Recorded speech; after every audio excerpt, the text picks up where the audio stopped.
Okay, chapter 7. She says that she did audition for the Mickey Mouse Club and she got booked. Being in the show was boot camp for the entertainment industry. There were extensive dance rehearsals, singing lessons, acting classes, time in the recording studio, and school in between. The Mouseketeers quickly split into our own cliques, divided by the dressing rooms that we shared. Christina Aguilera and I were the younger kids, and we shared a dressing room with another girl, Nikki DeLoche. We looked up to the older kids, Carrie Russell, Ryan Gosling, and Tony Lucca, who I thought was so handsome, and quickly I connected with a boy named Justin Timberlake. She said they were shooting at Disney World in Orlando, and that her mom and Jamie Lynn, of course, always Jamie Lynn in tow, who was at the time 2 years old, had come along with me. During the day for our breaks, the cast would go on rides and goof off. But they worked really hard too. They would run choreography through 30 times a day, trying to get it perfect every time. Now, what's interesting is this little core group of people sort of became like family. She says that there was one bad moment not long into filming when they got a call that her grandmother Lily had died. And Lily had had a heart attack or a stroke or something, but she drowned in the pool. I don't think Lily had a heart attack or a stroke when she was drowning in the pool. Lily has seemed like miserable her entire life. Maybe she just got up the gumption. I don't know. Maybe she really did die of a heart attack or stroke, and it's unkind to me to surmise, but what a sad way to die after such a sad life. Anyway, Britney and her mom and baby Lynn, they didn't have the money to fly home. So Justin's mom lent them plane fare so that they could get home and they could attend the funeral. And she says that's the kind of stuff that, you know, a family member would do for you, but this was Justin's mom doing it for them. And so like, it was like family vibes here. You know, everyone looking out for each other and for each other's kids. I mean, sort of. And into this part of the story, we are introduced to the idea, although we were sort of introduced to it before, but that was somebody kind of creeping on Britney. And maybe it's from like years of people creeping on her and being weird, or just sort of over-sexualizing her. But we're starting to get into conversations and topics about her sexuality. And even the way she discusses what she was up to at like young ages, kissing boys and all of this. There's gonna be lots and lots of years when you can be kissing boys, right? But this ain't it at the age of 9. Britney thinks it's really sweet that she had these experiences. She never, like, she provides lots of commentary on the things in her life. If she has a feeling about a thing, she's going to tell you. She's not leaving a whole lot up to the reader to interpret here. She wants you to know how she felt about things. She's fine with how sexualized she was as a kid. She doesn't have a problem with it. And I think that's part of the reason why she's been so caught off guard by the failures in her own life. Because I think a person's sexuality and the abuse of that at a young age is going to jack you up in a lot of ways. And I don't even mean abuse at the hands of, say, like another person hurting you, like an older person coming in and hurting you in a way. Although there's some stuff about that too. But I mean, like, just playing around things that are too mature for you. You know, she tells a story about how she was just really boy crazy, first of all.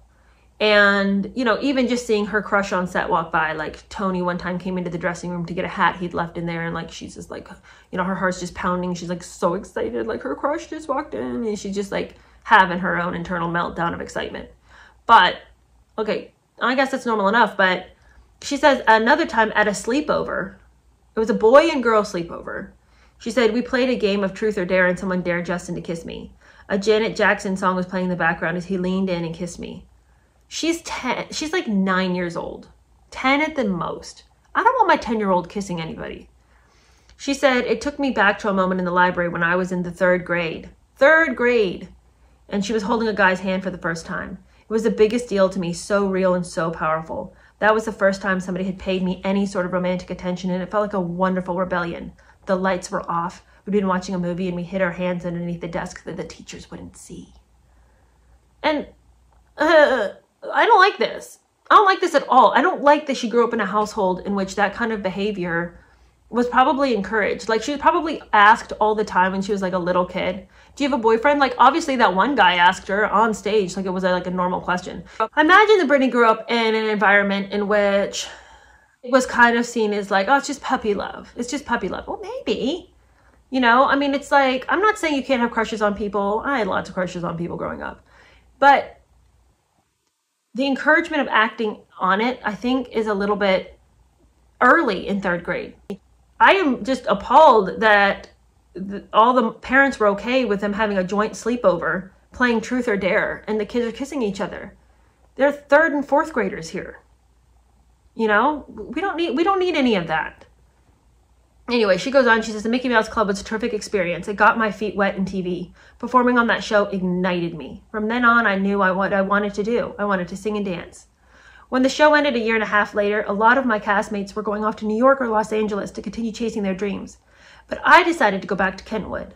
Part of me wanted to keep building toward the dream. The other part wanted to live a normal life in Louisiana. For a minute, I had to let normalcy win.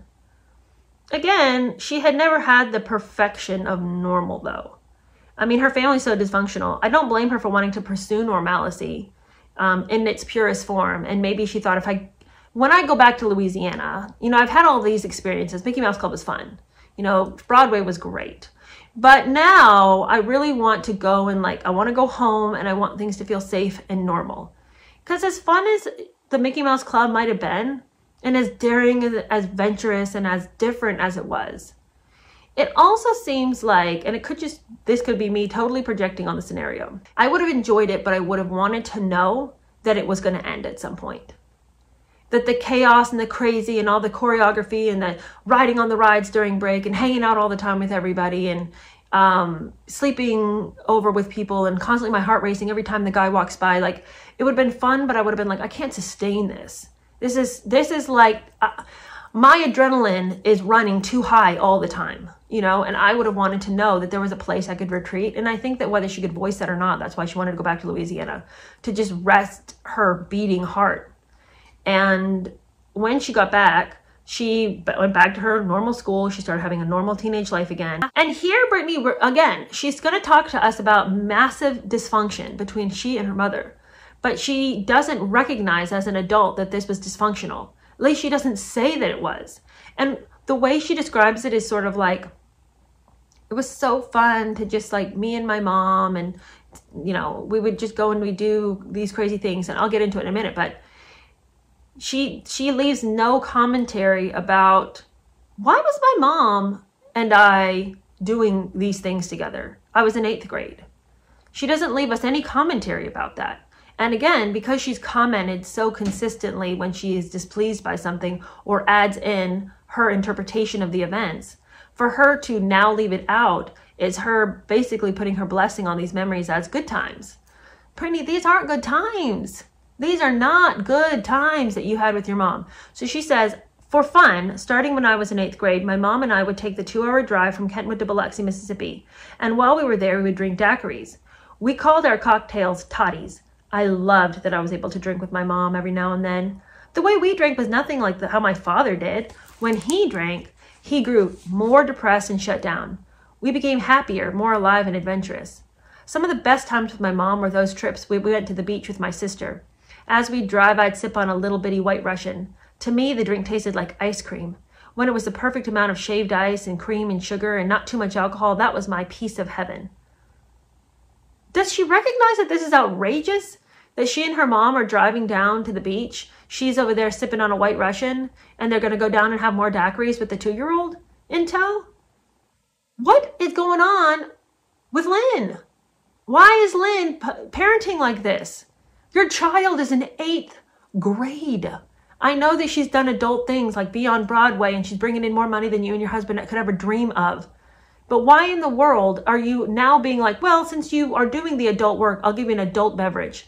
She is a child. At what point are you going to step in and take care of her? You want to know why she's wilding out and crazy now? Because nobody ever cared to help her.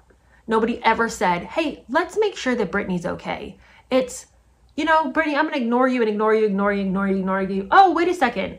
You're singing and dancing? We could profit off of that. Okay.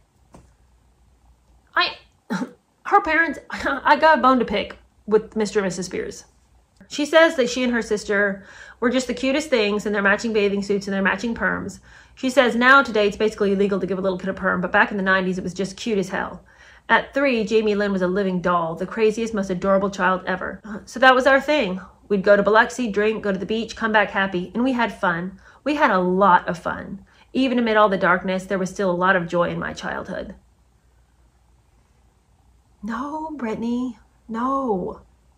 No. Yes, I think that was what you had to interpret as joyful, you and your mom drinking with baby sister. But this is not good. This is not healthy happiness. You know, yeah, you're probably laughing and having a good time. Both of y'all are drunk, you know? And for her to be like, well, we didn't drink like my daddy did. Well, everybody processes alcohol differently, you know? Daddy might have been drunk off his ass and angry as hell and mean and mad and ugly all the time. But both of you guys are coping with alcohol. And maybe you guys just act like you have a good time and it's all fun. You're still abusing a substance in order to get away from the realities of life. She says, by 13, I was drinking with my mom and smoking with my friends. She said she had her first cigarette with her, quote, bad friend. This girl's sister was a senior and she always had the best makeup and the guys were all over her. She said that the bad friend, had taken her out to the shed and handed her her first cigarette. And even though it was just tobacco, she felt high. And she remember thinking, am I going to die? Like, is this feeling going to end? Is there any off ramp here? But as soon as the high went down, she immediately wanted another one. And now we get a story, it's our last story, or almost last story, in which Lynn shows us that she's crazy as a bull bat. They were driving and Britney is 13 years old, but she's at the wheel. Literally, she's the one driving the car. And I don't know what Lynn's doing. They're driving along and Lynn, who didn't know that Britney had started smoking, although Lynn has smoked cigarettes for years in Britney's presence, so what difference does it make? She's like, do I smell cigarette smoke? And she grabs Britney's hands off the wheel to see if her hands smell like cigarette smoke. And when she does that, Britney loses control of the car. The car skids sideways and the back of the car slams into a light pole. Lynn hops out of the car screaming, cursing, crying, you know, look what you did, Britney, look what you did. And freaking out, screaming for help for some passersby to stop. Nobody's hurt, even though little baby Lynn isn't even in a car seat. She's buckled up in the back, but she's not in a car seat. Somebody could have been dramatically hurt here, but it's Britney's fault. It's all Britney's fault. Britney's 13 years old. Why was she driving? You know, and Britney's like, well, the good thing is, you know, my mom quit asking me about whether I smoked or not. You know, we could have all died. And since we didn't, she got distracted by that. So that wrapped that up. And I'm like, no, Britney, no. This is such a picture of your life. You are the one in the driver's seat. And when it all goes off the rails, it's Britney's fault. You know, Britney's crazy. No, you put her in a place that prematurely. I'm getting heated, folks. So now we get to some more information and some more color about how are things going for Britney in her boy crazy world. Because she is boy crazy. And she'll say that herself. But I mean, she's looking for validation. So does it surprise us that she's boy crazy? No, not even a little bit. So Britney loves any attention from the boys. One time, some of the boys asked her to go smoke in the locker room with them. The boys' locker room had a door that you could prop open, and so you could sort of like waft the smoke that way. Then she thought, you know, that made her feel so alive and so free that she thought she'd try it in the girls' locker room, and she invited a friend to come smoke with her in the girls' locker room. But that locker room didn't have a door that you could vent the smoke from, so they get caught. Somehow they get off without really getting in trouble. Like, they get caught, but they just get a warning, like, don't smoke anymore. She says that I wasn't just drinking and smoking at that age. I was precocious when it came to boys. I had a huge crush on one of the guys who was always hanging around my, quote, bad friend's house. He was 18 or 19. Okay, you guys, she's in 8th grade, so just note that. He was 18 or 19, and he had a girlfriend at the time. They were really together. They were the it couple, she said. I wish he'd look at me, but I didn't have much hope, given that I was 5 years younger than him. Okay, bear in mind, by the way, that Britney has been on the Mickey Mouse Club show at this time, right? So it's not like, she's not just like this younger sister that's running around. Like, she has some clout of her own. So older boyfriend, 19-year-old older boyfriend, comes sniffing around. This girl is 5 years younger. And in that age gap, right? She's 14, he's 19. That's kind of a thing. That age gap matters. This isn't like, well, I'm 30 and I started dating a 35-year-old guy. Okay, big whoop there. But at this point in the developmental stage of life, huge deal. Okay, so she's been eyeing this guy for a while. She's probably been flirting with him. He comes around at her bad friend's house all the time. And this is weird, wild, creepy shit. She says, one night I was sleeping over at my bad friend's house. With no warning, the guy I had a crush on snuck into the house in the middle of the night. It must have been 3 a.m. I was sleeping on the couch and I woke up to him sitting next to me. He started kissing me, and then we were fully making out on the couch. What is happening, I thought. It was like some sort of a seance. I'd conjured him. I couldn't believe my crush had just appeared out of nowhere and started making out with me. And it was sweet. That was all he did. Kissed me. He didn't try anything else. Britney, baby, you don't give this boy bonus points for not fully taking advantage of you. Because he knew he'd go to prison if he did, girl. Boy's 19 years old. You're 14. He took as much advantage of you as he possibly could without meeting the law. It was sweet. He didn't even try anything. Wasn't that nice of him? No, Britney. No, it wasn't nice of him. He took advantage of you. You're 14 years old. He snuck into a house at night where he knew you were, showed up and began making out with you. And you as an adult should be able to see that isn't nice. That isn't sweet. That's twisted and broken. And the problem is, Britney, no one has ever come alongside you and been like, girl, that's crazy. That's not behavior we want to see. You know, she's just kind of been expected to make up the roadmap of her life. You know, no one's telling her, hey, guardrails here. We don't want that kind of behavior. Her parents don't care. They don't care at all. It's just like, oh, so long as somebody's got Britney. As long as someone is handling Britney. She says, that year I liked a lot of the boys in my brother's crowd.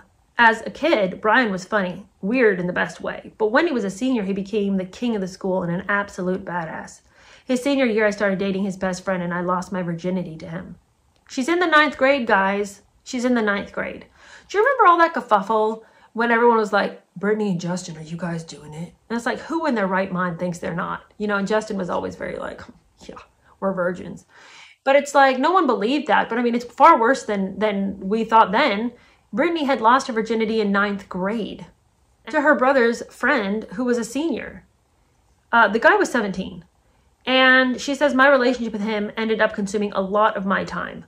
I would go to school like normal at 7 a.m., but I'd leave at lunchtime around 1 p.m. and spend the afternoon with him. And then he'd drive me back to school, and I would just innocently get on the bus, and I'd go home like nothing had happened. And she would have gotten away with it, too, had the administration not called up the mom and been like, hey, your daughter's been gone for 17 days in a row. What's that about? So her mom's like, how'd you get away with that, Britney? How'd this happen? How in the world am I getting a call from school? You're not there? How'd that happen? And Britney's like, oh, I just forged your signature. It was nothing. Her mom has no idea that she's going out to hang out with the boy. How was her mom this unplugged? I'm going to tell you right now, her mom did know, but her mom just didn't want to ask any questions. The age difference between me and that guy was huge, obviously. And now it seems outrageous. So my brother, who was always very protective, started to hate him. When Brian caught me sneaking out to go visit his friend, he told on me to our parents. Now, this is wild. Listen to this. As punishment, I had to walk around the neighborhood all day with a bucket, cleaning up garbage like a prisoner on the highway. Brian followed me around, taking pictures as I cried, picking up trash. Her parents, her family is just so incredibly desperate for answers on parenting. And when they finally are like, okay, we got to get Britney under control. What can we come up with? Y'all, let's come up with some ideas. What can we do to make sure Britney doesn't do this again? Well, we could give her a trash bucket and a stick, and she could go around and pick up trash. Brian, get in the truck and take pictures. Let's document this. Document it, Brian. So Brian's riding after her, taking pictures while she cries around the neighborhood, picking up trash. That is the wildest strategy. I mean, at least the parents were finally like, we got to do something. But it's gone off the rails to such an extent. What are you going to do? Ignore it? Anyway, moments like that aside, there was something so beautifully normal about that period of my life. Going to homecoming and prom and driving around our little town and going to the movies. She says, but the truth was I missed performing. My mom had been in touch with a lawyer that she'd met on my audition circuit, a man named Larry Rudolph, who she would call sometimes for business advice. She sent him videos of me singing and he suggested I record a demo. He had this song that Toni Braxton had decided not to use, and so he sent it to her and told her that she should record it and then send it to New York, so she did. At that time, Justin had joined a group NSYNC. Another girl from another Mouseketeer, Nikki, had joined another girls group, and so they thought, like, should she try to join one of these groups? But they decided to have her pursue a solo career. She said, Larry played the demo for some executives in New York who told him they wanted to see me and what I could do, so I put on my little bitty heels and my cute little dress and I returned to New York. I had tried to go back to being an ordinary teenager, but it hadn't worked. I still wanted something more. So that is the end of that section. So that's part 1. I'm astounded so much by the sexualization of her childhood. And what's really interesting to me is that image is something that the media, everybody around her, is really trading on this image of this innocent, but they've completely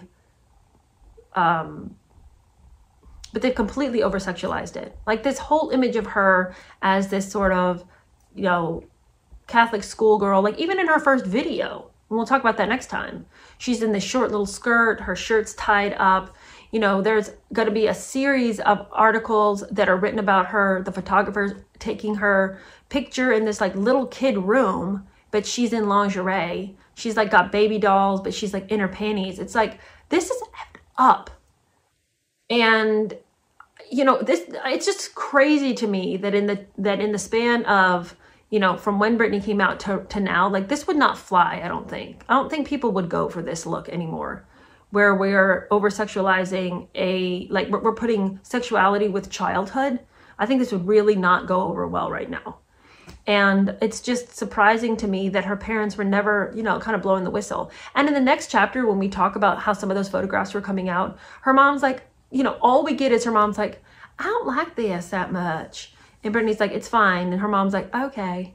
You know, Lynn, what is happening with Lynn? I don't know.